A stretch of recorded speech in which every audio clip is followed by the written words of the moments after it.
사장님들 안녕하세요. 토요일 아침에 여러분들의 귀한 시간을 제가 감히 강의를 한다는 명목으로 제가 시간을 뺏었습니다. 오늘은 그 사장님들이 다 지금 관심을 많이 가지고 계시는 네트워크에 대한 기초에 대해서 제가 말씀을 드릴게요. 기초인 만큼 내용을 보다 좀 쉽고 간단하고 그리고 많지 않게 그렇게 진행을 하도록 해볼게요. 뭐 내용이 기초 사업 설명을 할 때랑 많이 이제 중복되는 부분도 있을 텐데 그런 부분들은 조금 감안을 해주시고 그렇게 들어주셨으면 좋겠습니다. 모쪼록 요즘 많이 어쨌든 시국이 많이 수상하잖아요. 그래서 여러분들이 각자의 건강을 잘 챙기시기를 한 번 더 당부의 말씀을 드리고 부탁을 드리면서 12월 12일 네트워크 기초 강의를 시작을 하도록 하겠습니다. 안녕하십니까. 저는 리뷰표 다이아몬드 IBO 김호영입니다. 와, 기대됩니다. 감사합니다.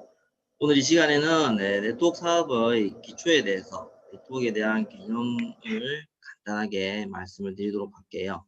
먼저 시작하기에 앞서 가지고요. 우리 사장님들 꿈이라는 걸 다 가지고 계시죠. 제가 이 강의를 하기 전에 항상 꿈, 희망상 이런 거에 대해서 제가 말씀을 드리는데 이걸 왜 말씀을 드리냐면은 어 우리가 어린 시절 생각을 해 보면은 누구나 다 꿈을 갖고 살았었잖아요. 그죠? 지금 생각해 보면 너무 재밌지 않습니까? 꿈이란 거에 대해서 어린 시절 서로 묻고 답하면은 한 반에 대통령 한 서너 명 나오죠. 그죠? 그리고 과학자 되겠다는 친구 한 반에 10명 정도 됩니다. 그리고 뭔지 잘 모르겠지만은 교수가 되겠다는 사람. 그죠? 그런 거 막 있었단 말이에요. 근데 요즘은 초등학교 아이들한테 물어보면은 꿈이란 걸 얘기를 해요. 아이돌 스타가 되고 싶어요. 스포츠 스타가 되고 싶어요. 요즘은 과학자, 교수 되고 싶다는 애들은 거의 없더라고요. 그런 게 있는데 제가 과거에 인제 몸담았던 그 직장에서 학생들에게 그 학생들은 무려 대학생이었었어요.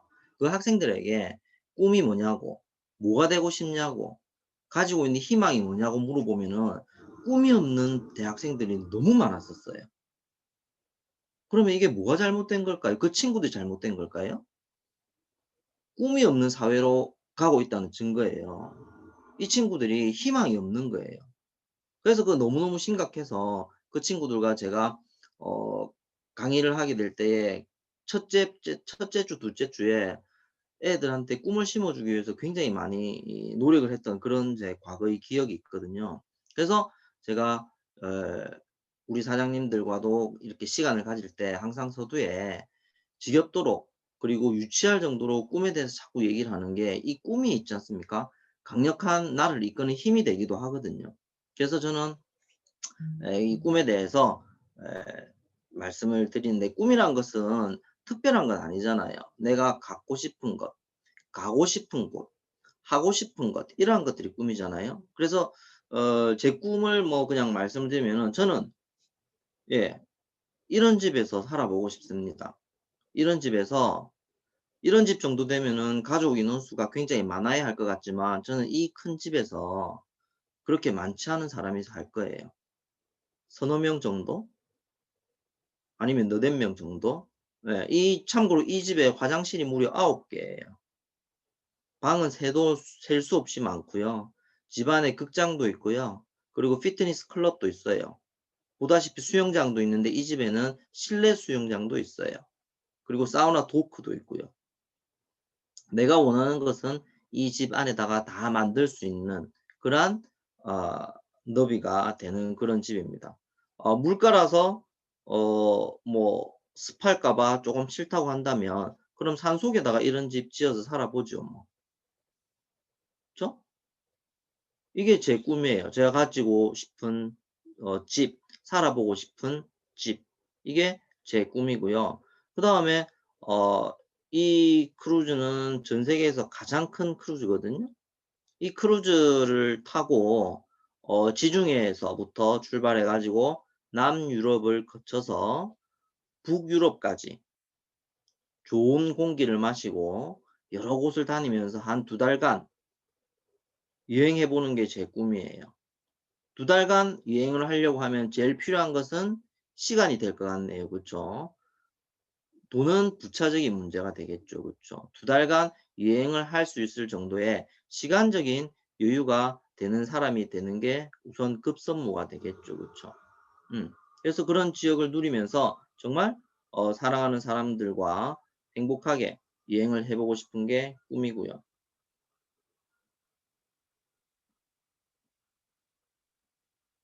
네. 그리고 이렇게 보기만 해도 눈이 시원해지는 이런 지역에서 좋은 공기를 마시면서 정말 유유자적하게 시간을 보내보는 것도 제 꿈입니다. 보이는 좌측에 있는 곳은 몰디브라는 곳이고요. 우측에 있는 곳은 피지라는 곳이에요.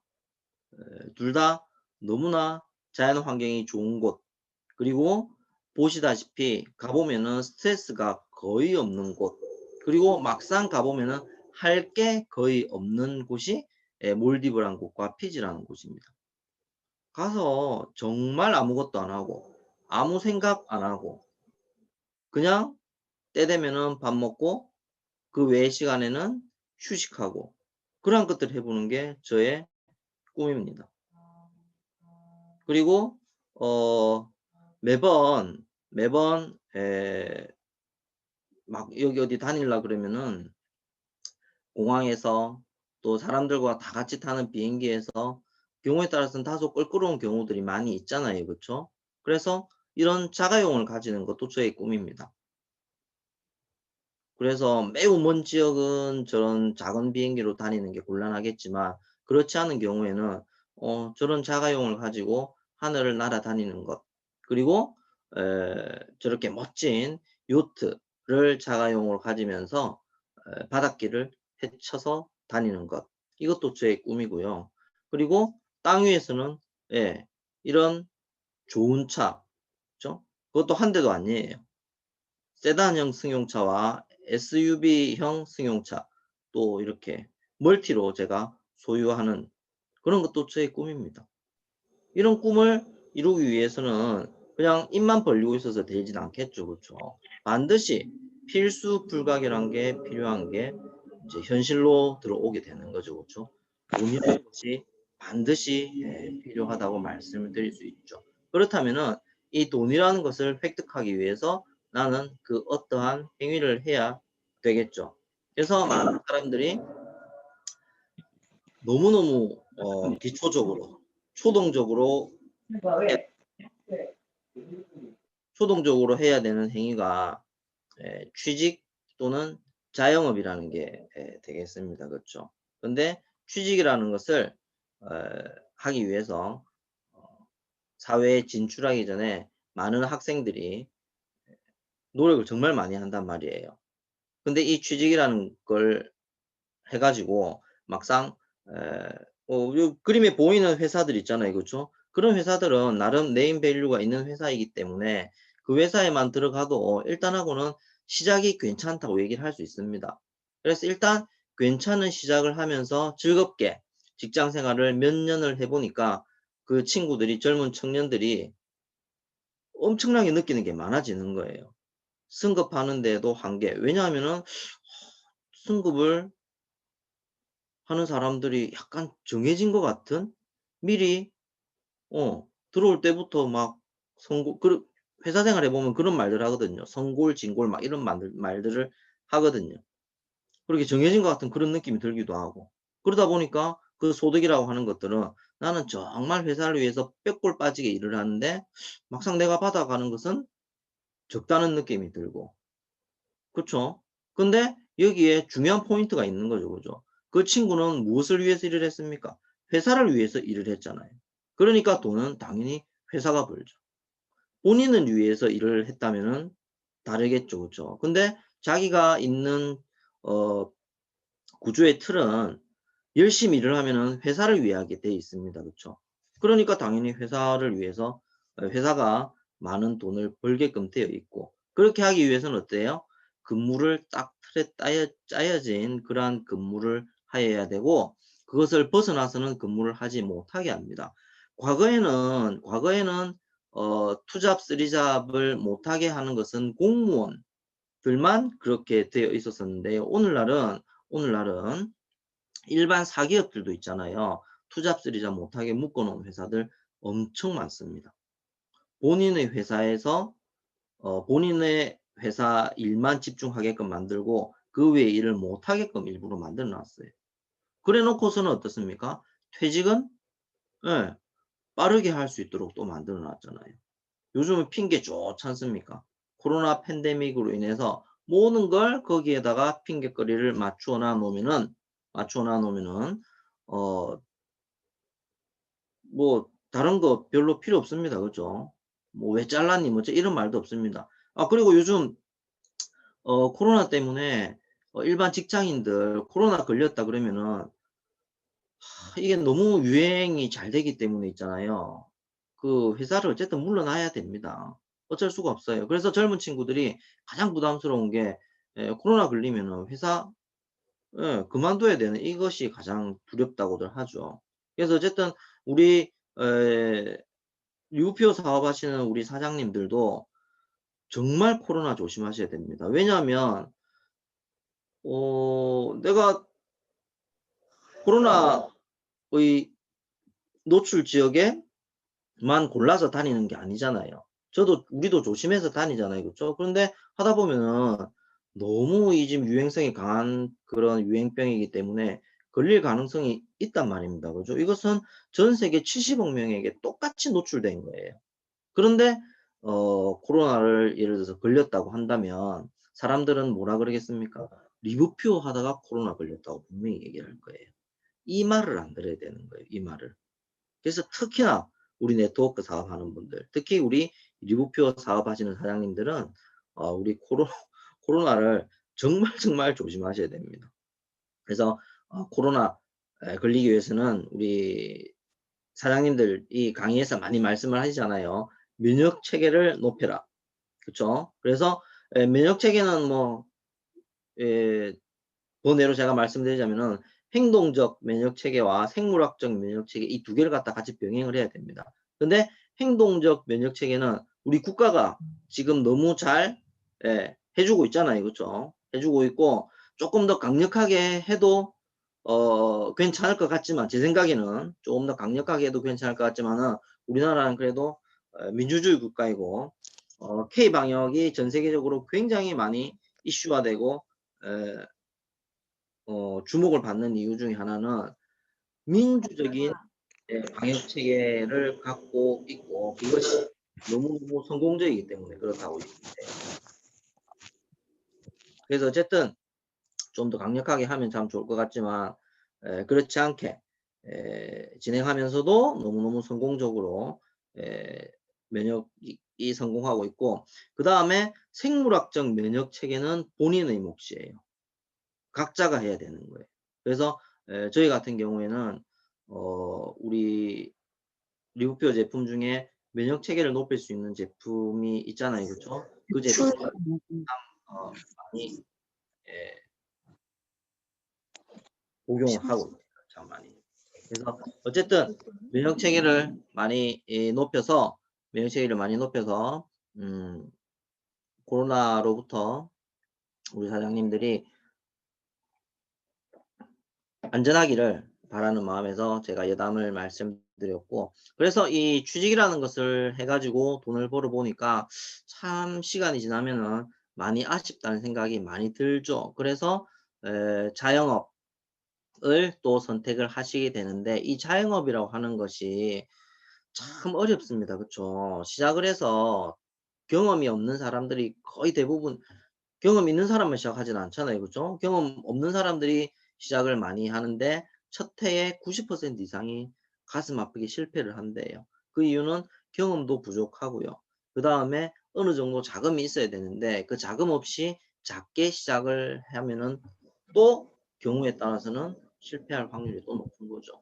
그리고 시간도 너무너무 많이 들죠. 그죠?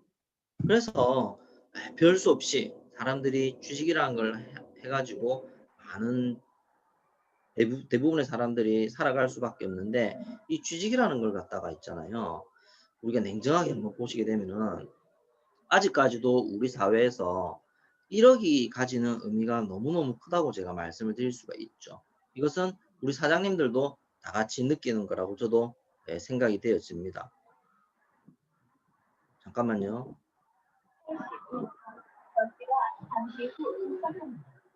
잠깐만요. 이게 음소거를 하고 싶은데.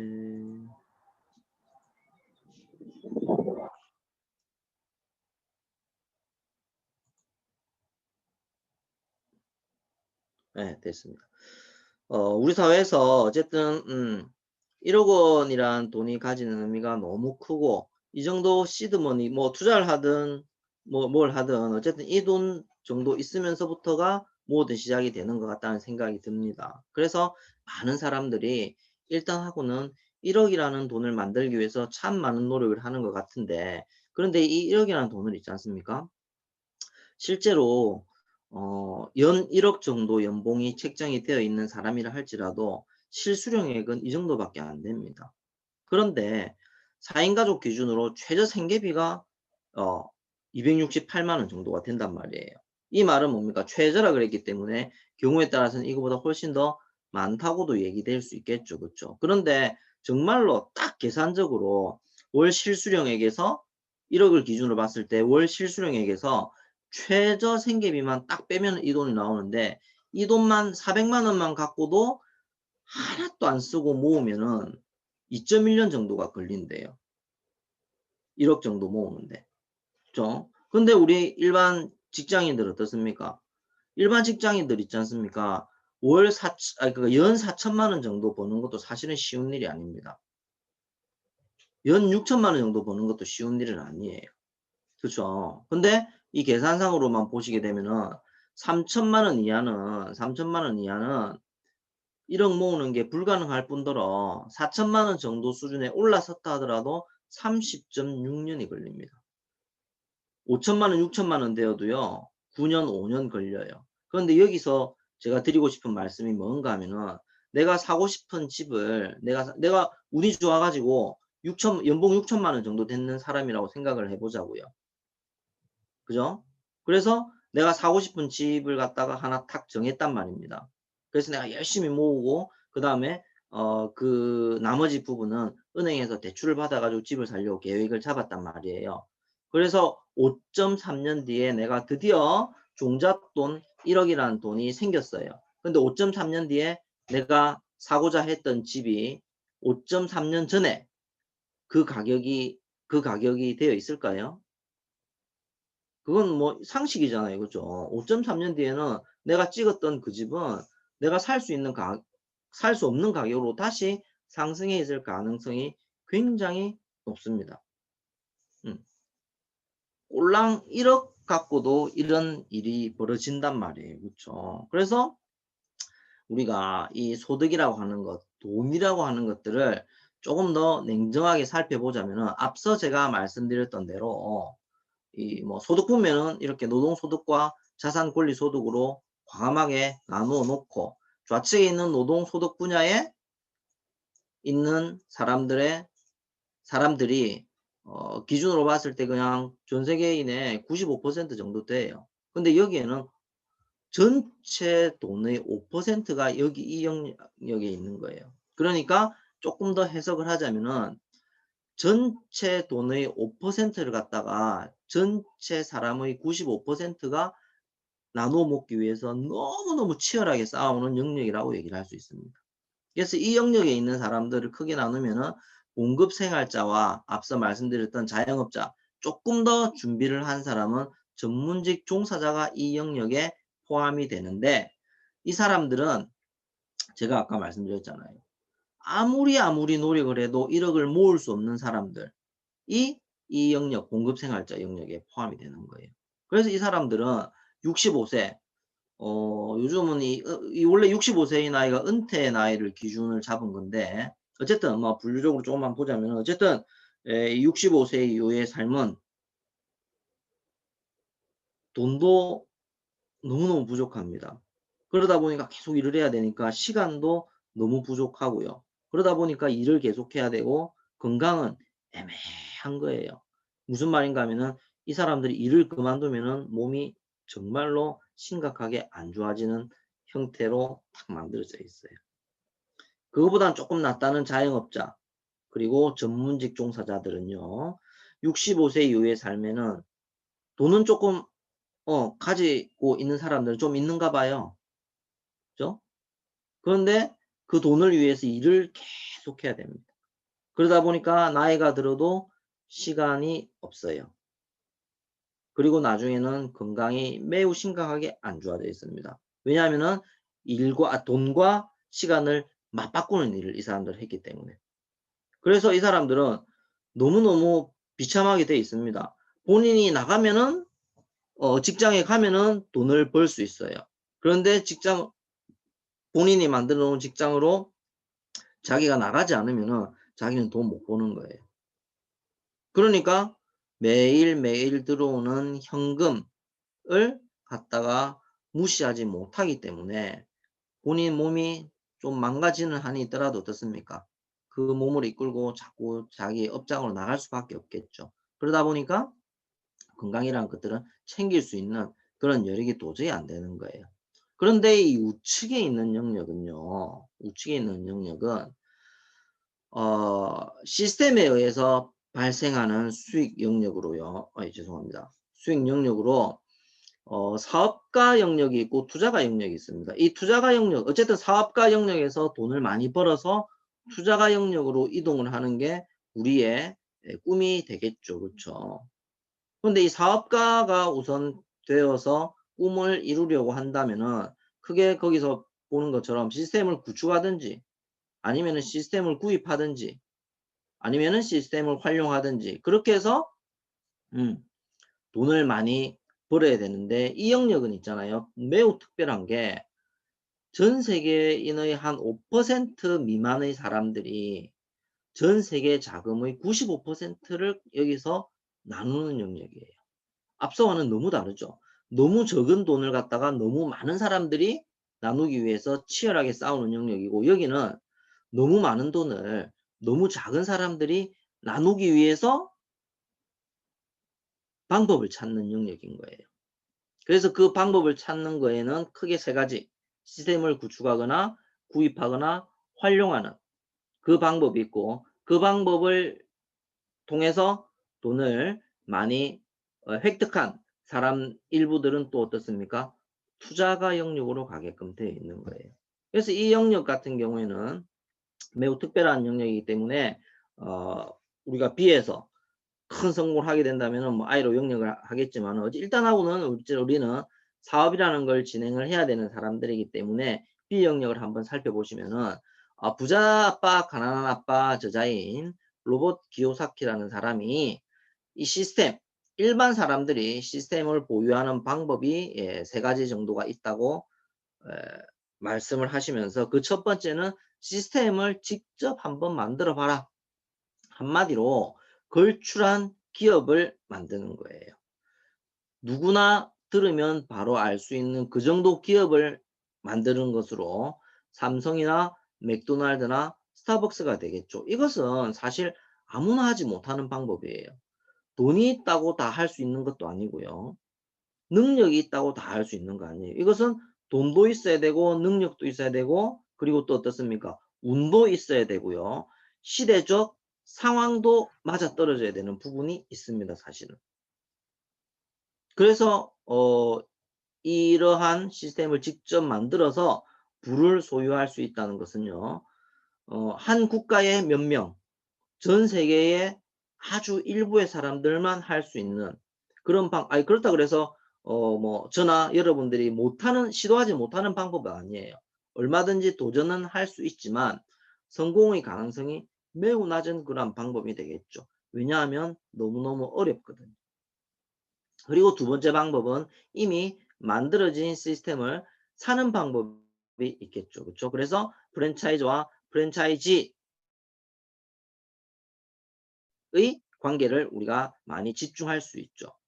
그런데 이 프랜차이즈 같은 경우에도 오늘날 어떻습니까? 이거 뭐 관심 가져보신 분들은 아시겠지만은 별로 그렇게 유명하지 않은 프랜차이즈도 내가 좀 괜찮은 위치에서 하려고 하면은 최소 5억 정도 드는 것 같아요. 제가 가볍게 알아만 봐도 이렇더라고요. 그런데 어쨌든 이 프랜차이즈 같은 경우에는 조금 투자를 많이 해야 성공 확률이 높다고 본다면은 가맹비가 최소 20억 정도 넘어야 성공률이 95% 정도 됩니다. 그래서 어쨌든 많이 넣고 많이 먹을 수 있는 그게 만들어진 시스템이 되겠고, 그 다음에 이 세 번째 시스템은 갖추어진 시스템에 내가 참여를 하는 거예요. 이것은 네트워크 마케팅밖에 없다고 말을 하는 거죠. 그래서 이러한 네트워크 마케팅은 사업에 필요한 많은 것들, 다른 말로 하면 시스템이 되겠죠. 그죠? 이 시스템을 이미 만들어 놓고 있죠.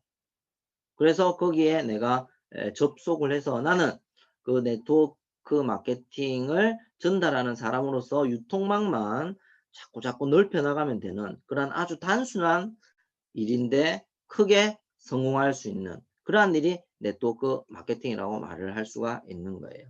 그래서 살펴보시게 되면은요, 여러분이 잘 알고 계시는 일반적인 사업과 네트워크 사업을 그냥 간단하게 비교를 한번 해볼게요. 이 두 개를 두고 살펴봤을 때 자본금은 아시다시피 앞서도 언급을 했던 것처럼 네트워크 전통 사업은 자본금이 매우 많이 듭니다. 근데 네트워크 사업은 전혀 필요가 없죠. 그리고 장소는 점포도 필요하고요.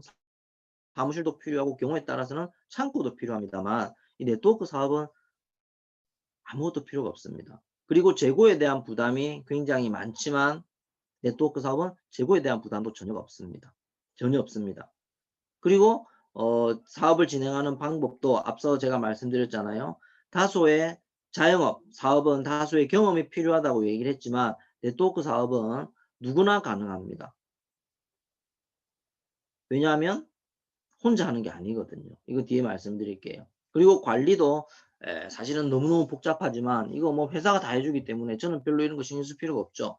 그 다음에 리스크는 자금이나 시장 상황에 매우 민감하게 따르게 되어 있습니다. 그래서 오늘날 어떻습니까? 코로나라는 것 때문에 너무너무 자영업과 사업하시는 분들이 지장을 많이 받잖아요. 그 이전까지 정말 그래도 어렵다 해도 돈을 좀 재미나게 버시던 분들도 지금은 어떻습니까? 가게 문 여는 것도 자기 뜻대로 못 하잖아요. 문 열면은 사람이 옵니까? 그쵸? 그렇지만 이 네트워크 사업은 어떻습니까? 이런 것도 별로 필요가 없는 거예요. 어쨌든 그래서 이 네트워크 마케팅 같은 경우는요. 잠깐만요. 잘 아시는 유명한 마이크로소프트 창업자인 빌 게이츠라는 사람은 이 네트워크 마케팅에 대해서 잘 풀어서 설명을 해주신 적이 있어요. 이 네트워크 마케팅 사업은요, 누구나 할 수 있는 사업이고 점포가 없이 할 수 있는 비즈니스고 그 다음에 무한한 사업 비전을 가지고 있어서 국제적으로 할 수 있는 그런 마케팅이고요. 그리고 시간과 목표량과 활동 범위에 대한 제약이 없는 그러한 사업이고, 그리고 부부 중심의 평생 사업으로서 상속과 양도도 가능합니다.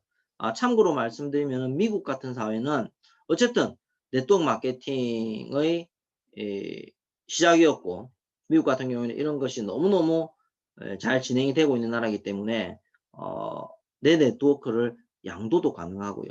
그리고 네트워크를 갖다가 이 네트워크가 얼마짜리 네트워크인지 그걸 갖다 또 판별해 주는 그런 전문가들도 있대요.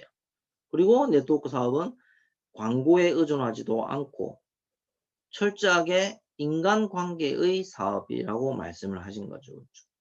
그래서 어쨌든 이 빌 게이츠는 본인이 만약에 소프트웨어 산업을 하지 않았고 새로운 사업에 도전을 해야 한다고 하면은 본인은 네트워크 마케팅을 하겠다라고 말씀을 하셨어요.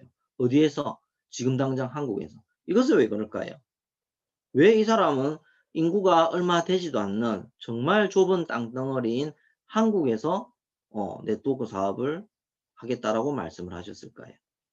그것은 여러분이 잘 알고 계십니다. 저도 여러분도 이 한국인의 정세는 정이라는 거 아시죠? 정.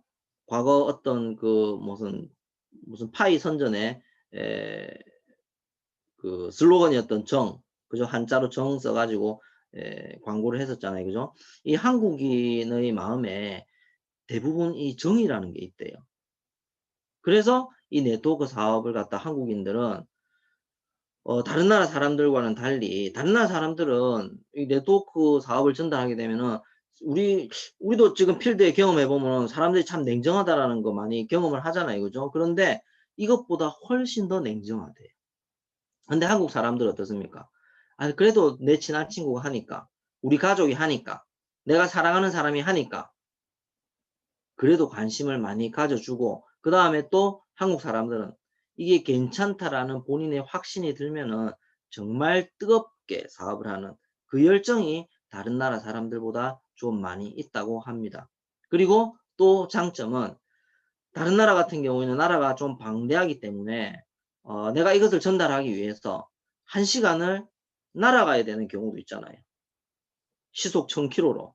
그죠? 근데 대한민국은 어떻습니까? 어쨌든 제일 큰 도시에서 두 번째 큰 도시로 가는데 차 타고 4시간이면 됩니다. 좀 더 성능 있는 차와 급한 성격을 가지고 있는 사람들은 3시간, 그 다음에 2시간 40분만 해도 서울에서 부산까지 편도로 가는 사람 저 본 적 있어요. 그렇게 우리나라는 만들어져 있단 말입니다. 그래서 그러한 장점을 종합해서 빌 게이츠라는 사람은 한국에서 네트워크 마케팅을 본인은 하겠다라고도 말씀을 하셨네. 그렇다면 이 네트워크 마케팅 참 과연 어떠한 것인지 개념적인 부분을 한번 살펴볼게요. 이 네트워크 마케팅의 개념은 나로 인해서 제품을 쓰는 사람들이 점차적으로 늘어날수록 성공하는 일이라고 한답니다. 즉 나로부터 유통망을 구축하는 일이에요. 어떻게? 이렇게 내가 중심이 되어서 내가 알고 있는 배운 그러한 기법으로 넷들을 그물을 쫙 펼쳐서 그 그물 안에 많은 사람들이 연결되게끔 하는 이게 네트워크 마케팅이라고 얘기를 할 수가 있습니다. 그래서 그 네트워크를 펼치는 방법은 좌측에 있는 뭐 이런 형태로도 펼칠 수가 있을 것 같습니다. 그렇죠? 그렇게 해서 많은 사람들이 어쨌든 나로부터 펼쳐지게끔 그런 방법을 사용하는 것이고 우측에 있는 그림은 특이하게 또 좀 심플해 보이네요. 그죠? 두 줄로 내려갑니다. 그런데 중간에 직접 추천이라는 것을 중간중간 넣음으로써 제가 보기에는 이 그림은 소득으로도 그러니까 빠른 소득도 되고요. 그 다음에 무한 소득도 되고 그 다음에 아주 빅 비즈니스가 되는 안정적인 그러한 그림이 되는 것 같아요. 그래서 앞서 얘기했던 이러한 네트, 워크, 마케팅을 조금 더 세분화시켜서 보니까 네트는 그물이라는 말이고 워크는 잘 아시다시피 일이라는 말이고요. 그 다음에 마케팅은 유통이라는 말이 되네요. 그죠? 그래서 그물 안에서 유통을 하는 일, 즉 제품과 시스템을 유통시켜서 결국에는 권리 수입을 창출하는 그러한 일이 네트워크 마케팅이 되겠습니다. 그래서 이러한 네트워크 마케팅을 통해서 잠자는 동안에도 돈이 들어오는 방법을 찾는, 그래서 죽을 때까지 일을 하지 않게 하기 위해서 많은 사람들이 네트워크 마케팅에 초점을 맞추고 있는 것 같아요. 그래서 이러한 네트워크 마케팅을 통해서 우리가 좌측에 있는 앞서 말씀드렸던 일을 해야만 수입이 발생하는 노동 수익이 아닌 시스템을 갖추어서 계속적으로 발생이 되는 수입, 즉 파이프라인 수익. 이 파이프라인 수익은 어떻습니까? 처음에는 다소 수입의 크기가 적을지 모르겠지만은 어느 정도 파이프라인이 형성이 되고 나면은 그때부터는 어때요? 본인이 걷잡을 수 없을 정도로 많은 수익이 들어오게 되는 그러한 수입이 바로 권리 수입이라고 말씀을 드릴 수가 있습니다.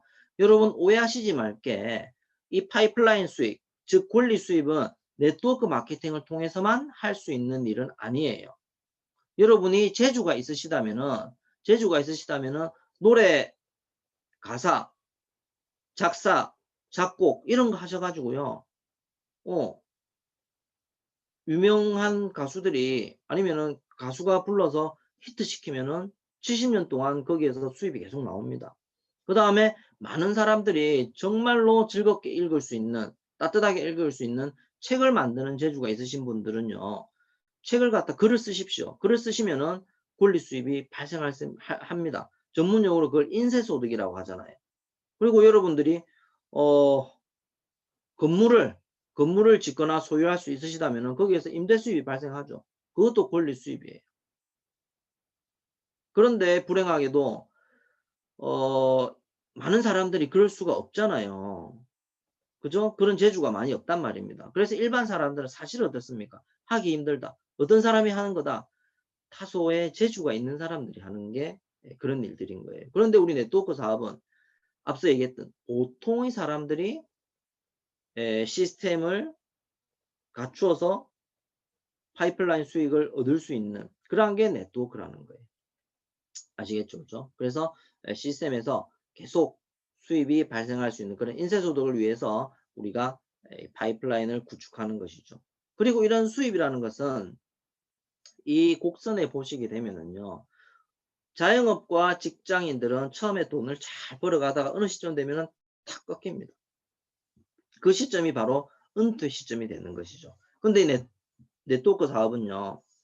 그 시점에 소득이 굉장히 상승 곡선을 그립니다. 그것을 갖다가 극단적으로 은퇴 시점이라고 얘기를 하는데 이 네트워크 사업의 이 자영업과 직장인의 은퇴 시점은 어떻습니까? 점점 다 줄어들고 있죠. 그렇죠? 근데 네트워크 사업을 하시는 분들의 은퇴 시점도 점점 줄어듭니다. 무슨 말이냐면은 앞서 얘기했다시피 점점 줄어드는 것은 뭐예요? 수입이 극단적으로 발생하는, 제가 지난 강의에도 말씀드렸다시피 기하급수적으로 증가하는 시점이 점점 줄어든다. 과거에는 네트워크 여러 가지 이유에 의해 가지고 많은 권리 소득이 만들어지는데 시간이 참 많이 걸렸었습니다. 그런데 오늘날은 그거 굉장히 많은 사람들이 당기는 것 같아요. 실제로 우리 스폰서이신 그 주혜진 스폰서와 유성호 스폰서님 같은 경우에는 리뷰표 회사에는 LAC 멤버라는 게 있거든요. 그 멤버 정도가 되면은 지난 몇 개월간 변동 없이 고소득을 창출한, 다른 말로 하면은 네트워크를 안정화시켜서 펼쳤다라는 걸 갖다가 이제 인정하는 그런 게 LAC 멤버 안에 포함시키는 건데 이분들은 불과 7개월 만에 그걸 해내셨단 말이에요. 보통 그거 7년 만에 그 멤버가 되어도 박수치 줍니다. 너무 대단하다고. 7년 만에 어떻게 했냐고. 10년 만에 그 멤버 안에 들어가도 너무너무 훌륭하다고 박수를 치줍니다. 근데 이분들은 7개월 만에 그걸 해내셨단 말이에요. 그래서 이 네트워크 사업은 정말로 하기 나름인 거예요. 앞서 제가 말씀드렸다시피 자기가 꿈을 얼마만큼 키우는지, 꿈을 어느 정도로 가지고 있는지에 따라서 본인의 수입 곡선을 다르게 만들 수 있는 그러한 것들이 네트워크 사업이다라는 것을 말씀드릴 수가 있어요. 그래서 이 네트워크 사업은 크게 복잡하거나 어렵진 않습니다. 그냥 제품을 내가 이용을 해서 그 제품을 감동을 받고 그러면은 일단 내가 체험을 했잖아요. 그죠? 그 체험을 한 것을 나만 알고 있으면 안 되잖아요. 우리 사장님들 어떻습니까? 좋은 거 하나, 재미난 거 하나 알면은 누군가에게 자꾸 전달하고 싶잖아요. 그 사람에게 그런 욕구가 있단 말이에요. 그러면은 가볍게 전달하시면 되는 겁니다. 그것을 전문 용어로 정보 전달이라 그러고 학문적인 용어로 구전 마케팅이라고 하는 거죠. 입에서 입으로 전달하는 그러한 것들로 통해서 나로부터 한 사람 두 사람 애용자가 생기게 되면 어때요? 유통망이 구축이 되는 것이죠. 그러면 그것이 바로 네트워크 마케팅이 되는 거예요. 처음부터 막 뭐 어떻게 걸출하게 내가 시스템을 구축하고 이게 아니고 다 단계가 있단 말이에요. 근데 이 단계는 너무너무 쉬운 단계고 여러분들이 다 지금 하고 계시는 그러한 단계라고 말씀드릴 수 있어요. 다음에는 이 네트워크 마케팅의 변천사 한번 살펴볼게요. 우리가 네트워크 마케팅 하는데 과연 어디서부터 흘러왔는지 보시면은 일단 미국에서부터 온 것 같아요. 그렇죠? 1910년에 직접 판매 협회가 설립이 되면서 1930년에 하버드 대학의 대학생의 졸업 논문을 통해서 네트워크 마케팅 기초 이론이 성립이 됐다. 그리고 1941년에 뉴트리라이트 건강식품회사가 본격 도입이 되는데 이 뉴트리라이트는 잘 아시는 글로벌 A사의 건강보조식품 영역을 담당하고 있는 회사예요. 나중에 이제 A사에 인수가 됐겠죠. 그렇죠? 그리고 1956년에 샤클리 화장품을 기점으로 엄청나게 번성을 하기 시작을 했고, 그리고 58년에 잘 아시는 에이본 화장품이 시판이 시작되었죠. 그리고 1959년에 아메이사가 설립이 되었는데 많은 사람들이 의심을 한 거예요. 과연 이게 맞느냐 이거예요. 오늘날에도 네트워크 마케팅이 맞냐 아니냐 아직까지도 얘기하는 사람이 있는 것처럼 1959년도에 아메이사가 이러한 유통 방식을 만들어서 막 전달을 하니까 얼마나 많은 사람들이 의심을 했겠어요. 그리고 미국은 고소고발 뭐 하면은 소송하잖아요. 그죠? 그러다 보니까 어떤 사람들이 막 그렇게 했겠죠. 그죠? 그러다 보니까 1975년도에 미 연방거래위원회가 공식적으로 아메이를 제소하면서 알아보기 시작을 한 겁니다. 그런데 아무리 알아봐도 여기에는 위법적인 요소가 전혀 없는 거예요. 그래서 결국에는 1979년에 공식적으로 암웨이사가 승리를 하게 되면서부터 어때요? 엄청나게 많은 회사들이 미국에는 이제 네트워크 마케팅 회사가 생기기 시작을 합니다. 그리고 1982년도에 잘 아시는 선라이더사가 창립이 되면서 세계 최대의 건강식품 회사로 성장을 하게 되고요. 그리고 90년대에는 뭐 유통, 통신, 보험, 서비스 전 영역에까지 네트워크 마케팅 회사가 펼쳐나갔습니다. 그리고 한국에서는요. 한국에서는 네트워크 마케팅이 처음에 들어오면서 있잖아요. 처음에 들어오면서부터 다소 불법적인 부분으로 변질이 되면서 사회적으로 굉장히 문제가 되었었어요. 그래서 많은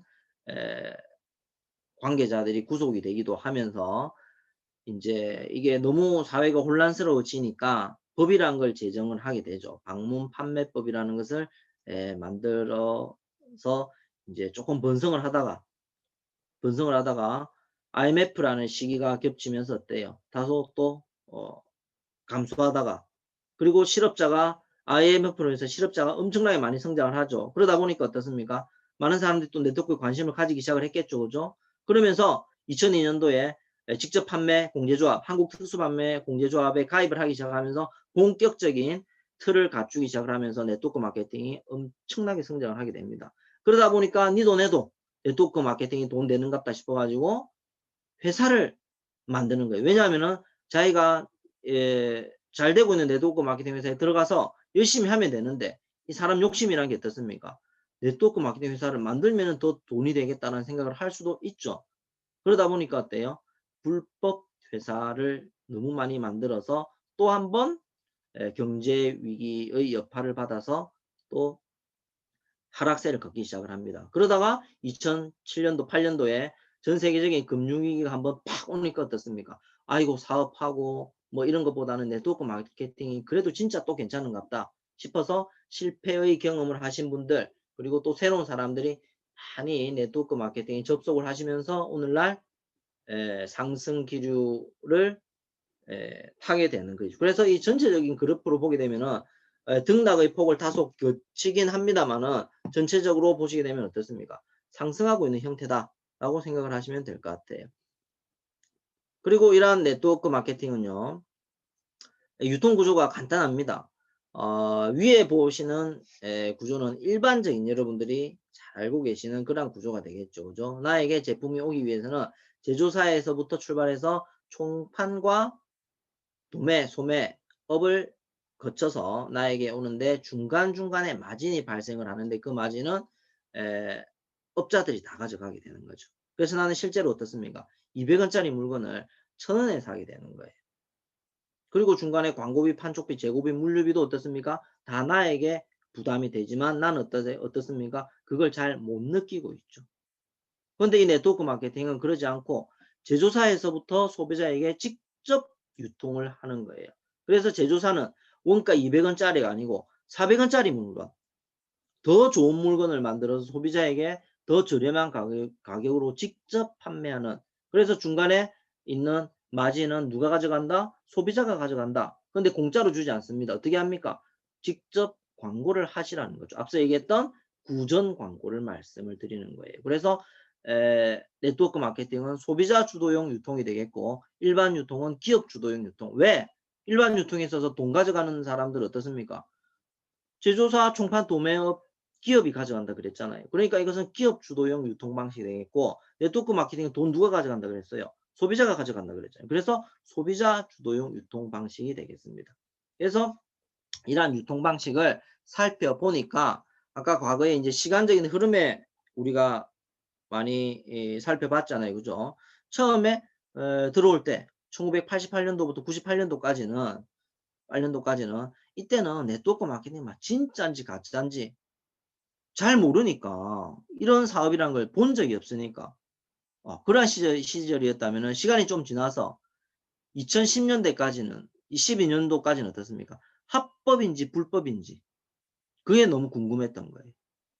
그런데 2013년도에서 16년도 사이는 과연 이걸 하면은 성공을 할 수 있는지 아닌지 그게 너무너무 궁금했었고 오늘날 같은 경우에는 이제는 그거 논의하는 시점이 훨씬 지나버렸어요. 논의하는 시점이 훨씬 지나서 이것은 플랫폼 비즈니스다. 플랫폼 비즈니스다. 그 다음에 이것은 4차 산업혁명에 정확하게 들어가는 그러한 사업이고 교육적인 그리고 멤버십 확장으로 인한 그러한 사업이다. 그래서 조직은 탄탄한 무너지지 않는 테트라포드형 조직이고 그리고 전 세계적인 비즈니스, 글로벌 확장, 진출 그리고 리더십 다 같이 파트너와 스폰서와 나와 함께 어우러져서 해야 되는 그러한 일이다라고 얘기하는 게 이제 이 네트워크 마케팅이 흘러온 패러다임이 되겠네요. 그래서 앞서 말씀드렸던 것처럼 이 네트워크 사업은요, 플랫폼 비즈니스라고 할 수 있어요. 이 플랫폼 비즈니스는 본인의 회사가 직접 소유하지는 않습니다. 그죠? 에어비앤비, 본인들이 소유하고 있는 호텔이 하나도 없습니다. 우버, 본인들이 소유하고 있는 택시가 하나도 없습니다. 그럼에도 불구하고 어떻습니까? 본인들이 운영하고 있는 택시, 본인들이 운영하고 있는 호텔은 전 세계적으로 어마어마한 숫자를 가지고 있잖아요. 네? 전 세계적으로 어마어마한 숫자를 가지고 있잖아요. 그죠? 네, 이러한 것들이 이제 플랫폼 비즈니스고 그 플랫폼에는 이 리뷰표도 우리가 너무 당연하게 들어가고 있다는 것을 말씀드리고요. 이 유통은 어느 날 갑자기 온 것이 아니고 시대적 흐름에 의해서 우리 한국이 미국과 일본을 정확하게 따르고 있습니다. 일본의 10년 전을 따르고 있고요. 미국의 20년 전을 따르고 있습니다. 그렇다고 본다면 미국은 1980년대에 네트워크 마케팅이 시작이 되고 시작이 되었다기보다는 1980년대 네트워크 마케팅이 비로소 이제 일반화되었다고 말씀드릴 수가 있는 것이고요. 그리고 유지가 되고 이제 안정이 되는 그러한 게 10년, 20년 정도가 지나면은 그렇게 된단 말이에요. 근데 일본은 이게 1990년대에 이제 일반화가 되었고요. 한국은 그로부터 10년 후인 2000년대에 네트워크 마케팅이 일반화되어서 유지 발전하면서 이제 정착을 하게 되는 것이죠. 그죠? 지금 어떻습니까? 2020년대죠. 지금 네트워크 마케팅 정착하고 있습니까? 조금 더 있어야 될 것 같아요. 왜냐하면은 이 권위 있는 경제 전문지 환경 비즈니스라는 데가 그 잡지가 있는데 이 잡지에서 공식적으로 학자들이 네트워크 마케팅 시대를 연다고 2006년 12월에 인정을 했습니다. 그렇다면 이때로부터 20년 뒤라고 우리가 생각하시면 될 것 같아요. 그렇다면 2026년 12월이 되겠죠. 그렇죠? 2026년 12월. 아직까지 우리는 어떻습니까? 시간이 많이 있습니다. 필드에서 여러분들 사업 전달하시다 보면 어떻습니까? 네트워크 마케팅 끝났다. 다 안다. 이제 뭐 안 하는 사람 없다. 뭐 이렇게 얘기를 하잖아요. 그런데 실제로 학문적으로 연구된 바에 의하면은 아직 시작 아니라고 볼 수 있는 거예요. 그리고 학교 교과서에도 이렇게 등장을 했고요. 그리고 이 프로슈머도 그냥 단순한 프로슈머가 아니고 크리슈머, 트윈슈머, 그린슈머로 세분화시켜서 그래서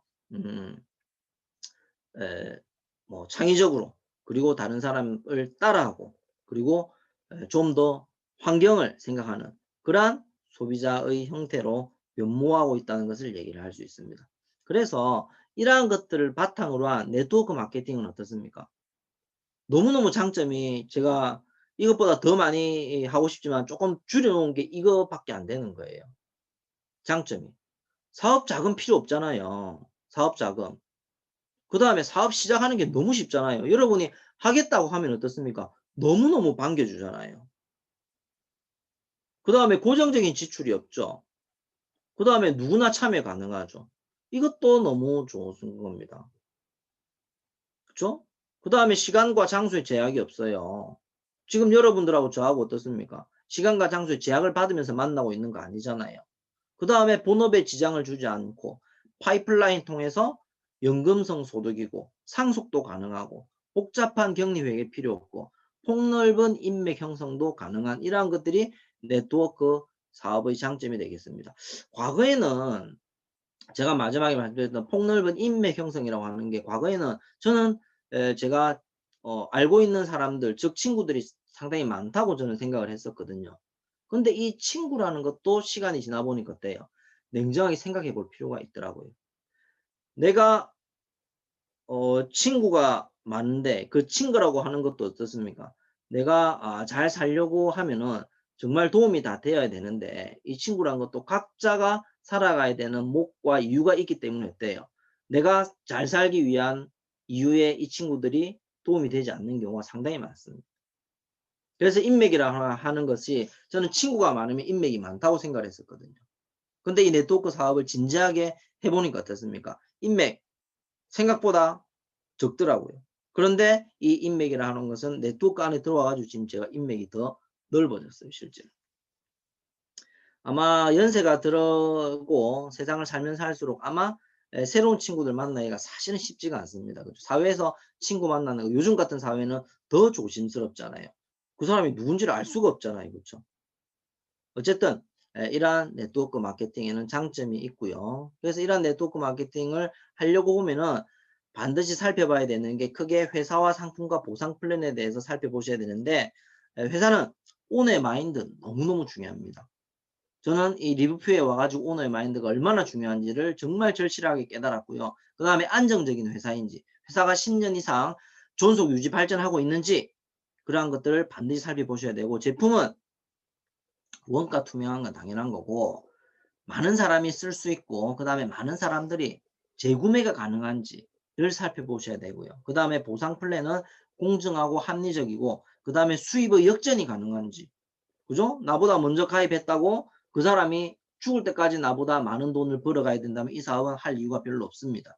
그리고 지속적이고 안정적인지가 너무너무 중요하고요. 그 다음에 이런 것도 한번 체크해 보실 필요가 있고 이러한 네트워크 마케팅이 정말 진정한 네트워크 마케팅이라면은 소비자 위주가 돼야 되고 상품에 대한 경쟁력이 있어야 됩니다.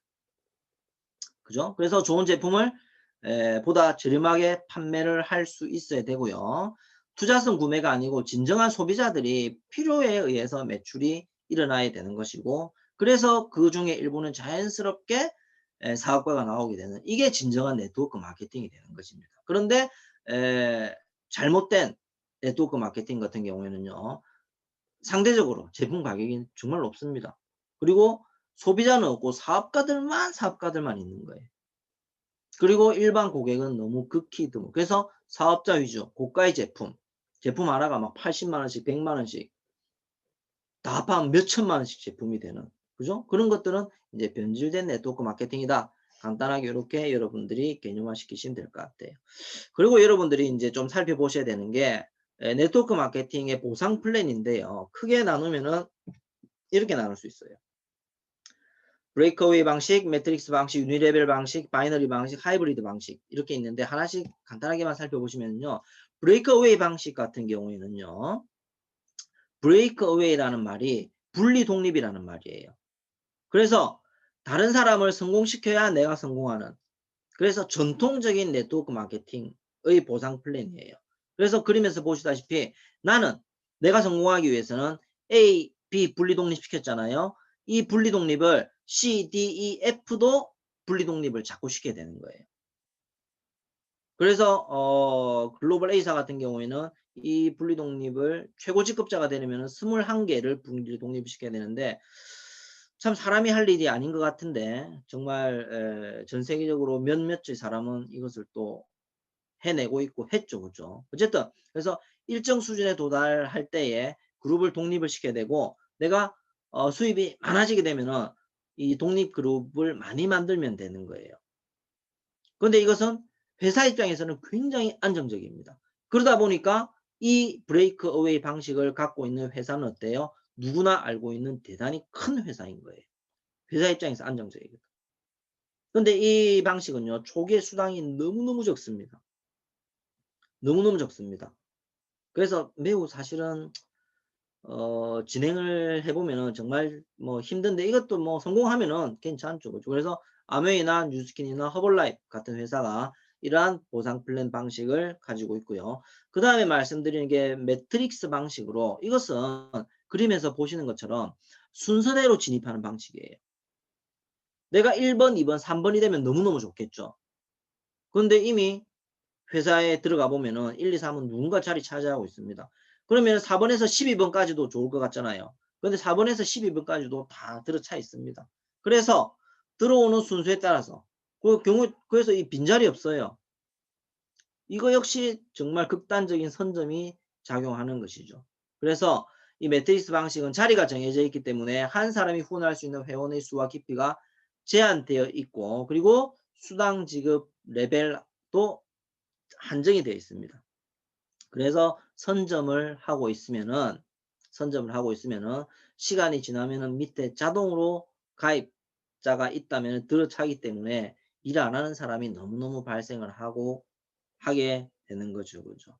멜라루카 같은 회사가 이런 매트리스 방식을 취하는 것 같고, 그 다음에 이제 유니레벨 같은 경우에는 유니가 유일한 하나 뭐 이런 의미거든요. 그러다 보니까 어떻습니까? 그림에서 보시는 것처럼 나로부터 A, B, C, D, E 단계를 하나로만 설정을 하는 거예요. 하나로만. 그래서 이 같은 경우에는 초기 사업자, 부업자 참여하는데 대단히 편리하고 안정적인 조직을 처음에 구축을 하는 데는 괜찮은데 깊이에 대한 제한이 있기 때문에 고소득 창출하기가 쉽지가 않습니다. 내가 A부터 여러분 사업하시기 보면 어떻습니까? A부터 F 이 그림만 보게 되면 A부터 F까지 구축하는 것도 쉽지가 않겠죠. 근데 돈을 많이 벌려면 이 보상 방식에 의하면 나는 A부터 Z까지 만들어야 되는 거예요. 26개 조를 내가 만들어내야 된다는 거예요. 근데 이게 쉬운 일이 아니죠. 그죠? 그러다 보니까 어떻습니까? 하위 세대가 상위 세대를 뛰어넘을 수가 없다. 즉 다른 말로 하면은 수입의 역전이 일어날 수가 없는 단계니까 제가 앞서 말씀드렸던 것처럼 그러면은 네트워크에서 성공하기가 쉽지가 않겠다. 라는 게 이 방식이 되는 거예요. 이 방식은 메나텍이나 포라이프 같은 회사가 이 방식을 사용하는 것 같고 그 다음에 많이들 들어보셨던 바이너리 방식이에요. 바이너리 방식. 이것은 좌측 우측 2명 일단 찾으면 되기 때문에 2명 찾는 건 어떻게 하다 보면 찾게 되잖아요. 그죠? 그러다 보니까 어떻습니까? 빠른 조직 구축이 일어나고요. 그 다음에 교육훈련과 육성 복제가 너무너무 쉽고 그러다 보니까 고소득 창출이 가능하긴 합니다만 좌우 균형을 맞추어야만 내가 소득을 받아갈 수가 있기 때문에 안정성이 다소 낮습니다. 그리고 자꾸 2명으로 내려가다 보니까 어떻습니까? 하위에서 상위에 대한 후원 기대 심리가 대단히 높게 되는 시간이 지나다 보면 그런 일들이 자꾸 발생을 한대요. 그러다 보니까 어때요? 조직이 안정화시키고 유지시키는 데에 다소 한계점이 있다라고 얘기를 할 수 있는 게 바이너리 방식이 되겠네요. 시크릿이나 유사나나 시너지 월드와이드 같은 회사가 이 방식을 가지고 있습니다. 그런데 제일 마지막에 이제 하이브리드 방식 같은 경우에는요. 하이브리드가 그거거든요. 하이브리드라는 말이 다른 두 개의 다른 성질을 갖다가 믹싱 시키는 것을 하이브리드라고 하는 거예요. 여러분들 하이브리드 자동차라는 거 이런 거 들어본 적 있잖아요. 그 에너지원이 다르잖아요. 에너지원이 하나는 전기고 하나는 화석연료잖아요. 그 두 개를 믹싱시켜서 자동차를 움직이는 거잖아요. 그래서 하이브리드 자동차라고 하는 거예요. 그러면 우리 보상 플랜 하이브리드 방식은 뭐예요? 어느 두 개를 섞은 게 되겠죠. 그죠? 그러다 보니까 어떻습니까? 구조가 다소 복잡하고 이해하기가 사실 어렵습니다. 이게 애매모호한 구석이 있기 때문에 지난주에 우리 조혜진 스폰서께서 어떻습니까? 보상 플랜만 가지고 지난주 이 시간에 우리 사업자분들에게 설명을 해주셨잖아요. 그래도 아직 이해가 안 된다는 분들이 다소 있더라고요. 그렇죠? 그래서 어쨌든 그런 것들이 하이브리드 방식인데 어쨌든 이 방식은 여러 보상의 방식의 장점을 갖다가 혼합시키는 거예요. 사업자들 선호합니다. 왜냐하면 너무너무 장점이 많거든요. 그리고 변화하는 시대적 흐름을 가장 잘 반영을 할 수가 있습니다. 굉장히 탄력적이고 진일보적인 그러한 보상 플랜 방식이 되겠고, 그리고 제품과 사업자 그리고 CEO 경영 철학과의 조화가 성공의 관건이 되는 것이에요. 앞서 얘기되었던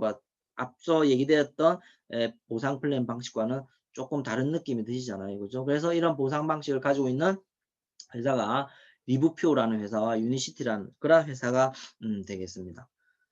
그래서 뭐 이런 것들을 종합적으로 제가 표를 정리를 해봤습니다. 어쨌든 앞서 자꾸 얘기하는 것처럼 이러한 부자들은 네트워크를 찾고 구축을 자꾸 합니다. 근데 나머지 사람들은, 보통의 사람들은 대부분 일단하고 일자리를 자꾸 찾습니다. 이유는 네트워크를 구축을 하는 것은 구축하는 데 시간이 많이 들고 그 구축하는 기간 동안은 소득이 어떻습니까? 제로이거나 매우 작을 가능성이 높다는 거예요. 그러나 일단 구축이 되면은 소득은 어때요? 기하급수적으로 는단 말입니다. 그런데 대부분의 사람들은 일반 일자리를 찾죠. 왜냐하면 일반 일자리는 어떻습니까? 일단 당장 일하면은 오늘 일하면 오늘 저녁에 돈을 받을 수도 있고요. 이번 달 일하면은 다음 달 뭐 정해진 날짜에 돈을 당장 받을 수 있기 때문에. 그렇죠? 근데 이 로버트 기요사키 같은 이런 사람들이 얘기를 하는데 이 네트워크 마케팅은 도대체 여러분 필드에 전달하시다 보면 어떻습니까? 일단 네트워크 사업을 전달을 하실 때 어때요? 내 가까운 사람한테 전달하잖아요. 가족, 친지, 옆집 사람들, 지인들한테 전달하잖아요. 근데 그 지인들에게 전달해보면 어떻습니까? 굉장히 불편하잖아요. 그죠? 자기만 관심 없으면 되는데 저보고도 그거 하면 안 된다고 얘기를 하잖아요. 그런데 유명한 경제학자나 전문 경영인이나 굉장히 저명한 경제력을 가지고 있으신 분들 같은 경우는 어떻습니까? 네트워크 마케팅 자꾸 하라고 얘기를 하잖아요. 과연 누구 말을 들어야 되겠습니까? 내 가족은 엄청나게 많은 학식과 지식과 경제력을 가지고 있으신 분들인가요? 그렇지 않잖아요. 보통의 사람이기 때문에. 그런데 보통 이상의 사람인들이 자꾸 이 네트워크 마케팅 하라고 그러잖아요. 누구 말을 한번 들어볼까요?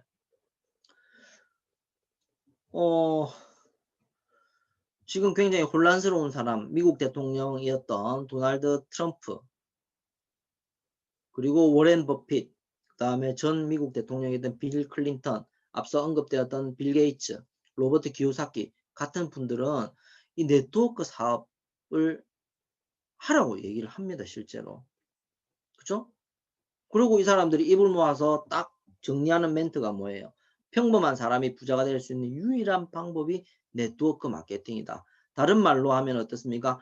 평범한 사람들은 정말로 사업을 해서 다른 일반적인 사업을 해가지고 성공하기가 쉽지가 않다는 것을 얘기를 하는 거예요. 그래서 미국의 100만 장자 50만 명 중에 20%의 10만 명은 네트워크 사업 하시는 분들이고, 또 육아와 일을 병행하시는 미국의 여성 억대 연봉자 85%가 무려 네트워크 사업자들이래요. 그리고 과거의 사람이 된 이런 분들도 대한민국에서 네트워크 마케팅 나쁘지 않고 꽤 괜찮고 이것이 활성화되고 이것이 정말 진보한 그런 사업이라는 것을 한 번 더 언급하셨던 분들이 계시고요. 그리고 이러한 것들이 정말 전문 서적에서도 굉장히 많이 언급이 되고 있습니다. 어쨌든 이 네트워크 사업은 점포도 필요가 없고요.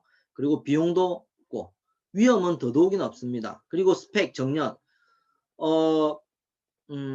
우리 사회에서 특히 대한민국 사회에서 스펙 굉장히 많이 중요하게 생각이 되어지죠. 그래서 이것 때문에 불편을 겪으신 분들이 참 많이 있잖아요. 당장 뭐 좀 해보려고 하면은, 뭐 좀 가보려고 하면 어떻습니까? 학벌, 학력, 사실 지금 생각해보면 그렇게 중요한 거 아닌 것 같은데, 그죠? 그런데 이거 굉장히 많이 언급을 하잖아요, 그죠? 이것 때문에 불편해본 경험이 있으신 분들이 많이 있으시잖아요. 그리고 정년, 점점 다가오잖아요. 그런데 어쨌든 이 네트워크 마케팅은 적은 비용으로 누구나 언제나 시작할 수 있으며, 오로지 필요한 것은 나의 노력, 그 다음에 나의 뜨거운 열정, 그 다음에 정말 짜투리 시간만 쪼개서 투자하는 것으로 성공 가능한 사업이 이 네트워크 사업이라는 것을 말씀을 드릴 수가 있습니다. 그래서 이 네트워크 사업은 환경, 타이밍, 사람, 이것이 탁 콜라보 되면은요 반드시 성공합니다. 환경은 회사의 미래성, 자본력, CEO 철학, 이념 이런 것이 있어야 되고, 제품 정말 독보적인 그러한 제품력을 가지고 있는 제품이 되어야 되고요. 그 다음에 강력한 마케팅 플랜, 누구에게나 돈이 되어질 수 있는 그런 마케팅 플랜이 되어야 되고요. 그 다음에 오늘날 전 세계적으로 아우를 수 있는 그러한 비전과 전산망을 갖춰야 되고요. 그 다음에 시스템 문화, 그 다음에 이 회사를 바라보는 투자자들의 시각도 너무너무 중요합니다. 그 다음에 타이밍, 그죠? 다 성공한 다음에 들어가면은 거기에서 내가 들어갈 자리가 없습니다. 비빌 언덕이 없는 거예요. 그러나 앞서 말씀드렸던 것처럼 이 성장의 단계에 있으면은 여기에는 조금만 내가 관심을 가지고 시간을 투여하게 되면 나도 어떻습니까? 아주 대단한 사업가가 될 수 있는 그런 타이밍이란 말이에요. 이 타이밍을 잘 보셔야 되고요. 그렇죠? 그래서 초기 선점 회사 같은 경우에는 안정, 다소 불안합니다. 그렇죠? 언제 망할지 모르잖아요. 그러나 성장 가능성이 굉장히 높죠. 그리고 오래된 회사 같은 경우에는 너무너무 안정적입니다. 그러나 다 이제 성공해버렸기 때문에 성장 가능성이 매우 낮습니다. 근데 최고의 기회는 안정적이기도 하고 성장 가능성이 높은 그런 회사를 선택을 하시면 될 것 같아요. 그 다음 사람은 함께 할 수 없는 함께 할 수 있는 팀워크 문화가 있는 그러한 회사가 되면 될 것 같습니다. 이 그림에서 보는 것처럼 이 사업이라는 것, 시간이 지나다 보면 어떻습니까? 어딘가에 어려움이 있을 수 있습니다. 그러나 팀워크로 함께 하다 보면은 그런 어려움도 아무렇지 않게 극복할 수 있는 그러한 사람들과 함께하는 파트너와 스폰서와 나와 같이 팀워크를 이루어서 가면은 성공할 수 있는 그러한 사업이 네트워크 사업이라고 말씀드릴 수가 있어요. 그리고 개념화 시킨 걸 잠깐 말씀드리면은 우리 사장님들 인터넷 혁명 경험하셨죠? 과거에, 그죠? 그 다음에 모바일 혁명도 경험을 하셨죠? 그죠? 피처폰에서 스마트폰으로 변화되는 시기 다 경험을 하셔가지고 처음에 스마트폰 손에 쥐었을 때 스트레스 좀 받으셨죠? 근데 오늘날 어떻습니까? 너무나 당연하게 스마트폰으로 모든 걸 해결하고 있잖아요. 그런데 이제는 어때요? 다소 불편하게 여겨지지 않는 그러한 건강적인 부분에 혁명이 일어납니다. 왜? 사람이 이제 극단적으로 오래 살기 때문에. 그런데 오래 살면서 건강하게 살면 되는데 어떻습니까? 병을 가지고 오래 사는 거예요. 그래서 건강혁명이 일어난 시기가 2020년부터라고 얘기를 하는데, 그 건강혁명에 정확하게 초점이 맞추어져 있는 네트워크 마케팅 회사가 리브표 회사라고 제가 정말 당연하고 힘줘서 말씀을 드릴 수가 있습니다. 자, 우리 사장님들 지금껏 너무너무 열심히 사셨어요. 그런데 삶이 사장님들이 꿈꾸는 것처럼 어렸을 때 기대했던 것처럼 나아지지가 않았죠. 저는 그랬거든요. 이제껏 정말 루틴대로 어려서부터 들어왔던 대로 열심히 살았는데도 삶이 나아지지 않았다면은 조금만 다른 선택을 해서 한번 삶이 나아지게 하는 건 어떻습니까? 잘 살고 싶다면은 잘 살아보기 전까지 여러분들 포기 절대 하지 마십시오. 성공하고 싶다면은 성공해보고 찍기 전까지는 포기 절대 하지 마십시오.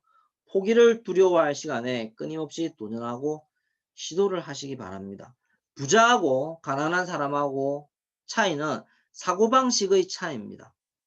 가난한 사람은 삶이 나를 만들다고 생각을 하지만 부자인 사람들 어때요? 내가 삶을 만든다고 생각을 해요. 제가 극단적으로 표현하자면은 가난한 사람들은 삶 자체가 수동적이고요. 부자인 사람들은 삶 자체가 능동적인 거예요. 그래서 시간에 따라 보상을 받는다고 생각을 하지만 부자들은 결과에 따라 보상을 받는다고 생각을 합니다. 그리고 가난한 사람들은요, 하나만 생각을 하지만은 부자인 사람들은 둘 이상을 생각하고, 돈을 위해서 일을 하고, 돈이 자신을 위해서 일을 하도록 만들고, 그리고 가난한 사람들은요, 이미 다 안 돼. 사업 전달해보면 우리 알잖아요. 그죠? 본인이 다 알고, 사업 다 알고 있대요. 그런데 부자인 사람들은요, 아니에요. 이 사람들은 끊임없이 배우고 발전하는 자세. 그리고, 가난한 사람들은 굉장히 마이너하게, 작게 생각을 해요. 근데 부자인 사람들은 어때요? 허무맹랑할 정도로 크게 생각을 합니다. 이 사람들 실제로. 그리고, 가난한 사람들은 장애물에 집중을 합니다. 오늘날 많은 사람들이 어떻습니까? 코로나 엄청 핑계대고 있습니다. 그런데 부자인 사람들은요, 이 코로나로 인한 기회에 집중을 하고 있습니다, 실제로. 그리고 가난한 사람들은 성공한 부자들을 갖다가 사실은 좀 안 좋게 얘기하는 경우가 많이 있습니다. 그런데 부자인 사람들은요, 성공한 사람들과 가까이 하기 위해서 굉장히 많은 노력을 하죠. 굉장히 많은 차이가 있다는 거 알 수 있겠죠. 그렇죠? 그리고 프로와 아마추어에 대한 차이도 있습니다. 그죠? 프로는 기회가 오면 우선 잡고 보지만은 아마추어는 고민하다가 그 기회 놓칩니다. 프로는 뚜렷한 목표가 있지만 아마추어는 목표가 없습니다. 그죠? 프로는 일단 하고 움직입니다. 그러나 아마추어는 말만. 그죠? 그리고 일단 프로는 해보겠다고 하지만 아마추어는 안 된다고 본인이 자꾸 판단합니다. 그래서 프로는 시간을 본인이 이끌어 가고요. 아마추어는 시간에 자꾸 끌려다니는 그러한 게 프로와 아마추어의 차이가 되겠습니다.